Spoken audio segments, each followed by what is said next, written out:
இன்றைய முக்கிய செய்திகள். புதுச்சேரி அரசின் செய்தி மற்றும் விளம்பரத்துறை சார்பில் கப்பலோட்டிய தமிழன் வ.உ. சிதம்பரனாரின் நினைவு நாள் இன்று அனுசரிக்கப்பட்டது. நினைவு நாளை ஒட்டி புதுச்சேரி சட்டப்பேரவை எதிரே உள்ள அவரது சிலைக்கு அரசு சார்பில் சபாநாயகர் செல்வம், அமைச்சர் லட்சுமி நாராயணன், அரசு கருட ஆறுமுகம், சட்டமன்ற உறுப்பினர்கள் சாய் சரவணகுமார் மற்றும் லட்சுமிகாந்தன் ஆகியோர் மாலை அணிவித்து மரியாதை செலுத்தினர்.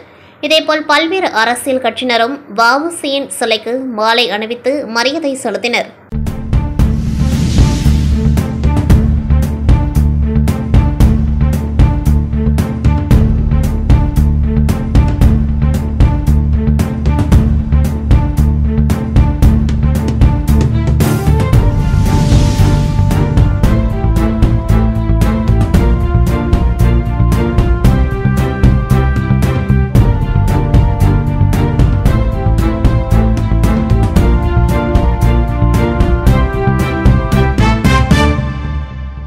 இன்று காலை 10 மணி முதல் 1 மணி வரை வருமான வரி ஆணையரகம் சென்னை சார்பில் டாக்ஸ் பேயர் அவுட்ரீச் புரோகிராம், அதாவது வரி செலுத்துனர் தொடர்பு முகாம் புதுச்சேரி எஸ்.வி. பட்டேல் சாலையில் உள்ள அதித்தி ஹோட்டலில் நடைபெற்றது.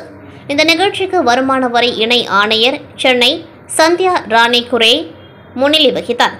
மேலும் இந்நிகழ்வில் கார்த்திகேயன், வருமான வரி துணை ஆணையர், வருமான வரி அதிகாரிகள் சந்தோஷ்குமார் மற்றும் ஸ்ரீகாந்த் ஆகியோரும் கலந்து கொண்டார்கள்.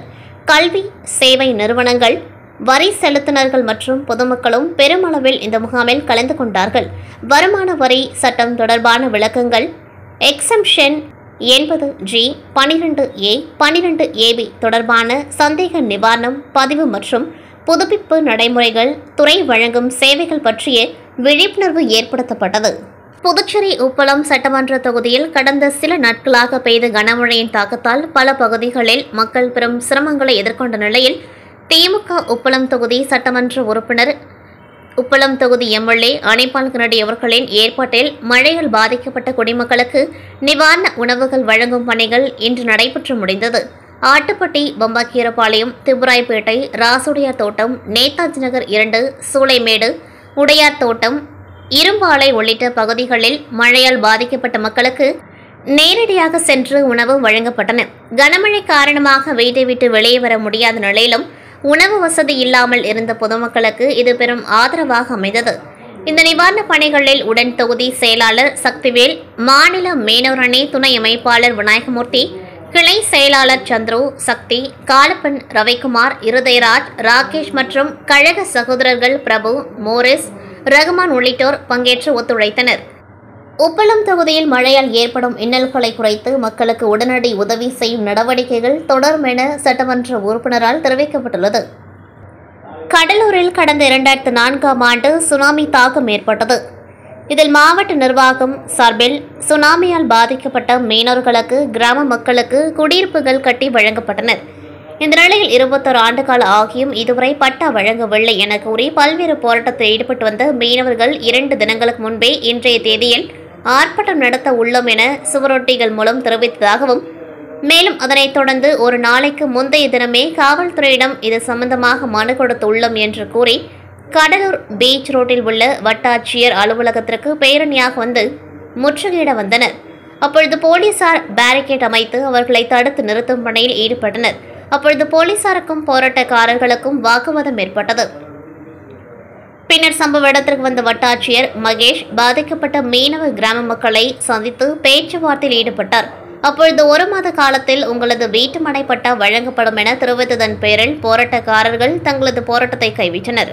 கடலூர் ஜாக்டோஜியோ அமைப்பினர் 300க்கும் மேற்பட்டோர் கலந்து கொண்டு மஞ்சக்குப்பம் மைதானத்தில் பழைய ஓய்வூதிய திட்டத்தை அமல்படுத்த கோரி ஆர்ப்பாட்டத்தில் ஈடுபட்டனர். மேலும் இன்று ஜாக்டோஜியோ அமைப்பினர் ஒரு நாள் வேலைநிறுத்தம் போராட்டத்தில் ஈடுபட்டனர்.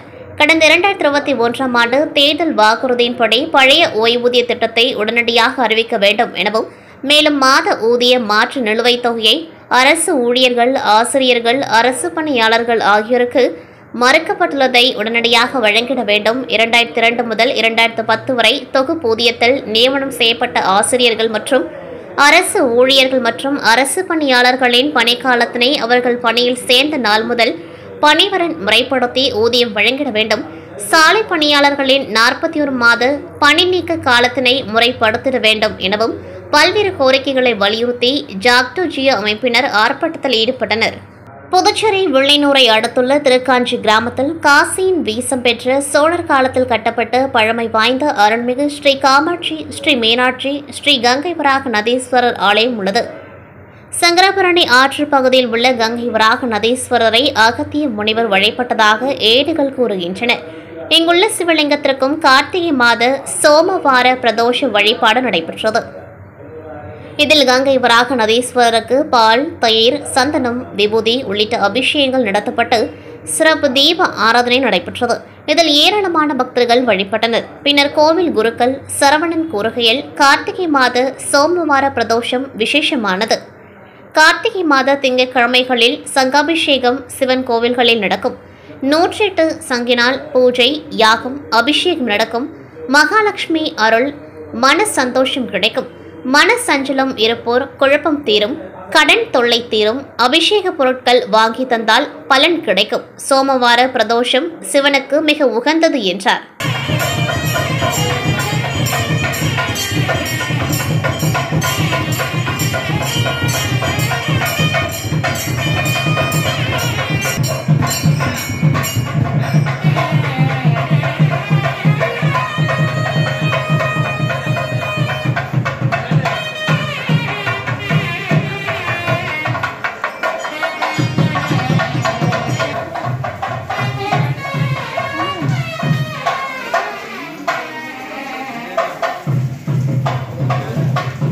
ராஜ்பவன் தொகுதியில் தொடர்ந்து பொதுமக்களின் அடிப்படை பிரச்சினைகள் மற்றும் பல்வேறு உதவிகளை செய்து வருபவர் முன்னாள் அமைச்சர் கண்ணனின் மகன் விக்னேஷ் கண்ணன். இந்நிலையில் புதுச்சேரியில் தொடர்ந்து கடந்த 4 நாட்களாக கனமழை பெய்து வருகிறது. இதனால் மீனவர்கள் கடலுக்கு செல்ல வேண்டாம் என அரசாங்கம் உத்தரவிட்டிருந்தது. இந்நிலையில் இவர்களின் வாழ்வாதாரத்தை பாதுகாக்கும் வகையில் விக்னேஷ் கண்ணன் தனது ஆதரவாளர்களுடன் குருசுகுப்பம் மற்றும் வைத்திக்குப்பம் உள்ளிட்ட பகுதிகளில் அவரின் ஆதரவாளர்களுடன் கொட்டு மழையை பொருட்படுத்தாமல் வீடு வீடாக சென்று பகல் மற்றும் இரவு உணவுகளை பொதுமக்களுக்கு வழங்கினர். வங்கக்கடலில் உருவான குறைந்த காற்றழுத்த தாழ்வு நிலை காரணமாக புதுச்சேரியில் கடந்த சில நாட்களாக கனமழை தொடர்ந்து பெய்து வருகிறது. இந்த நிலையில் புதுச்சேரி லாஸ்பேட்டை தொகுதிக்குட்பட்ட ஜீவானந்தபுரம் பகுதியில் பல வீடுகள் கனமழையால் சேதமடைந்தது. தகவல் அறிந்த சப்தகிரி அறக்கட்டளையின் நிறுவன தலைவரும் முன்னாள் சபாநாயகருமான VP சிவக்கொழுந்து இன்று லாஸ்பேட்டை ஜீவானந்தபுரம் பகுதியில் கனமழையால் பாதிக்கப்பட்ட இடங்கள் மற்றும் வீடுகளை பார்வையிட்டு ஆய்வு செய்தார். மேலும் கனமழையால் பாதிக்கப்பட்ட வீடுகளுக்கு தார்பாய் உள்ளிட்ட பல்வேறு நலத்திட்ட உதவிகளை வழங்கினார். அப்பொழுது NR காங்கிரஸ் பிரமுகர்கள் பலர் உடன் இருந்தனர்.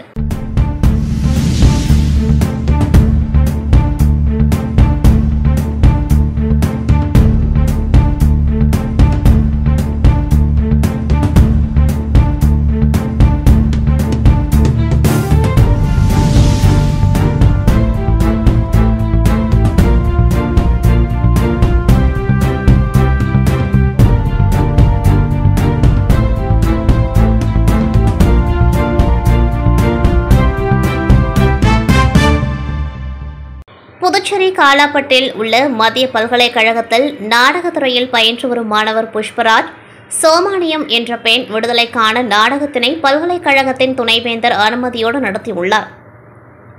இதனிடையே மாணவர் புஷ்பராஜ் அரங்கேற்றிய சோமானியம் என்ற நாடகம் ராமாயணத்திற்கு எதிரானது என பல்கலைக்கழக நிர்வாகத்தினிடம் ஒரு சில மாணவர் அமைப்பினர் புகார் அளித்ததாக கூறப்படுகிறது. இதையடுத்து மாணவர் புஷ்பராஜ் 4 மாதங்கள் தற்காலிகமாக இடைநீக்கம் செய்யப்பட்டுள்ளார். இந்நிலையில் மாணவர் புஷ்பராஜை 4 மாதங்களாக தற்காலிக நீக்கம் செய்துள்ள பல்கலைக்கழக நிர்வாகத்தை கண்டித்தும் மாணவர் மீது பொய் வழக்கு பதிவு செய்யப்பட்டுள்ளதாக குற்றம் சாட்டியும் மாணவரை உடனடியாக பல்கலைக்கழகத்தில் அனுமதித்து தேர்வுகள் எழுத அனுமதிக்க வேண்டும் என வலியுறுத்தி சமூக அமைப்புகள் சார்பில் ஆளுநர் மாளிகை முற்றுகையிடும் போராட்டம் நடைபெற்றது. சம்பர்கோவில் அருகில் நடைபெற்ற ஆர்ப்பாட்டத்தில் 50க்கும் மேற்பட்ட சமூக அமைப்பினர் கலந்து கொண்டு மத்திய பல்கலைக்கழகத்திற்கு எதிராகவும் மத்திய பாஜக அரசுக்கு எதிராகவும் கண்டன கோஷங்களை எழுப்பினர். தொடர்ந்து தடுப்புகளை மீறி ஆளுநர் மாளிகையை முற்றுகையிட முயன்றவர்களை போலீசார் கைது செய்தனர். காது கேளாதோர் குழந்தைகளுக்காக ஓவியம் மற்றும் வினாடி வினா போட்டி மற்றும் TF ஹெலன் கில்லர் சிறப்பு விருதுகள் 2025 டெஃப் எனேபிள்ட் ஃபவுண்டேஷன் சார்பில் கடந்த சனிக்கிழமை 15ஆம் தேதியன்று கம்பன் கலையரங்கத்தில் நடைபெற்றது. இதில் சிறப்பு விருந்தினராக புதுச்சேரி கிராமணி மற்றும் நாடார் சங்கத்தின் தலைவர் டாக்டர் AC புரந்தரதாசன் மற்றும் கௌரவ விருந்தினர்கள் வருண் வாசகன், ஈட்டர் பவர் குவாலிட்டி புதுச்சேரி, சரவணன் மாநில ஒருங்கிணைப்பாளர், சர்வ சிக்ஷா அபியான் புதுச்சேரி மற்றும் பாசிட் general secretary Pondicherry sports council கலந்து கொண்டு விழாவை சிறப்பித்தனர். நடைபெற்ற போட்டியில் வெற்றி பெற்ற மாணவ மாணவிகளுக்கு விருந்தினர்கள் பரிசளித்தனர். அது மட்டுமின்றி 10ஆம் வகுப்பு மற்றும் 12ஆம் வகுப்பில் நன்கு படித்த மாணவர்களுக்கும் நன்கு கற்பித்த ஆசிரியர்களுக்கும் பல்வேறு துறையில் சாதித்த காது கேளாதவர்களுக்கும் ஹெலன் கில்லர் விருது 2025 வழங்கப்பட்டது. இதில் காது கேளாதோர், குழந்தைகள், விருந்தினர்கள், பெற்றோர்கள் என்று 400க்கும் மேற்பட்டோர்கள் கலந்து கொண்டார்கள். இந்த விழாவில் ஒருங்கிணைப்பாளர் Gnanavel, manager deaf enable foundation மற்றும் மொழிபெயர்ப்பாளர் சொன்னலட்சுமி, ஹேமச்சந்திரன், அமர்நாத், அஜித்குமார் என்று பல பேர் கலந்து கொண்டார்கள். இத்துடன் செய்திகள் நிறைவடைகின்றது. நன்றி, வணக்கம்.